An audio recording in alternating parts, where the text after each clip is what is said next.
leaders of the music industry get together to celebrate and induct artists for their musical excellence. To induct into the Rock and Roll Hall of Fame, and it's a time, the Stooges!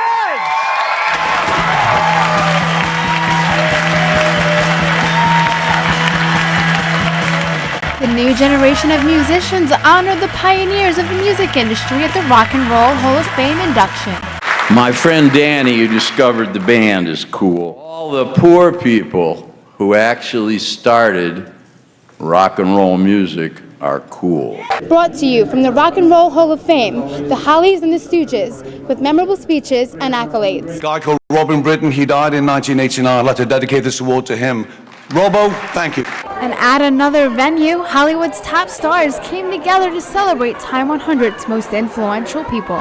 You've made the list. How does it feel to make the list? It's obviously flattering, and I've got a lot to live up to, so must make sure I behave and play my part in the world. And who do you find most influential? I think Nelson Mandela is the person in the world that I respect the most. I think he's set the best example to everybody else in the world. Well, it is an honor for an average, everyday, hardworking, patriotic American to get to be here tonight. Does it feel like to be honored, and how do you plan on celebrating, and who do you find inspirational besides your wife, Mariah? My wife is truly inspirational, but I would say people like Quincy Jones. That's someone who's really inspirational to me, so I'm excited about our relationship and everything that he teaches me. It's wonderful. It's really, really exciting and beyond an honor. How has this influenced your life since you've been honored? We get to come here tonight, so that's a big deal. And I would not have been asked that question had it not been honored. At the Time Warner Center, this is Maram Abraham reporting. And over at the Alice Tully Center, the film festival features Martha Marcy May Marlene as the shocking psychological thriller feature. For a film whose title is a mouthful, its plot is certainly a headful to think about. Hello? Hello? Hi. Martha? Yeah. Where are you? I'm not sure. Upstate, I think. Find out where you are and I will come get you.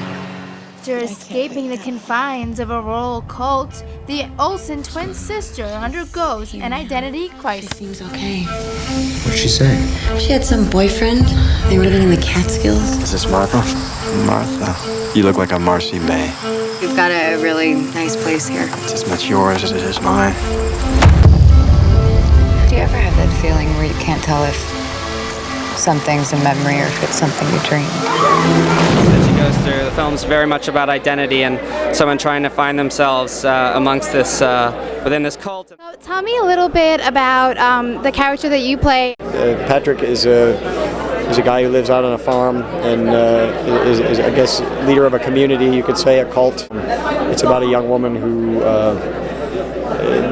finds herself in trouble with this community and leaves and goes to stay with her sister and brother-in-law without telling them what she's gone through. And it makes for a lot of complication and a lot of really wonderful drama. Talk to me a little bit about your character, Ted.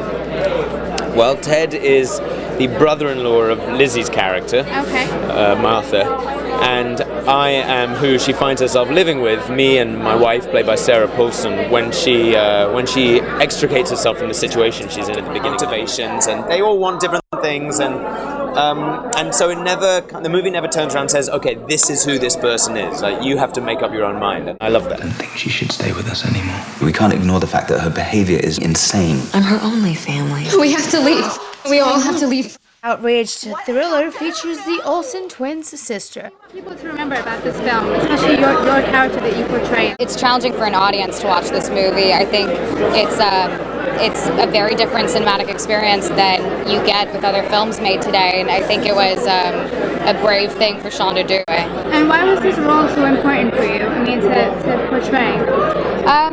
It was lucky to be able to, at a young age, really work on a complicated part. One who has deep-seated problems. Any struggles or challenges that you face playing this role? There's a new one that came up every day. I think the biggest thing was I wanted to make sure that no matter what we did, that the audience was always would always want to be behind Teacher her. and a leader, Marcy. Now prove it. Shoot it. They're living animals. So shoot Max then. Go A ahead. little bit about like how you prepared yourself mentally for the role to be kind of programmed.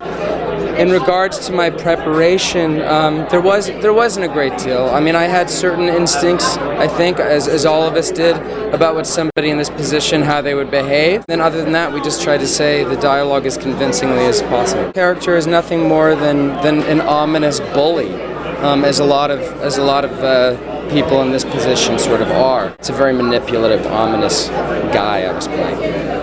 And how did that feel though, playing that? 'Cause I'm sure you're not like that in real life. It felt Think of a male-dominated environment. You play a female. Yeah. You're part of a cult. What was that like? Yeah. Oh, totally empowering. You know, I got to be like this badass and shoot a gun, and you know, I mean, it was a lot of fun. Over at the 49th Annual New York Film Festival, this is Maram Abraham reporting. Lives on my wall. Just a picture. My favorite. I won't lose you. That's all.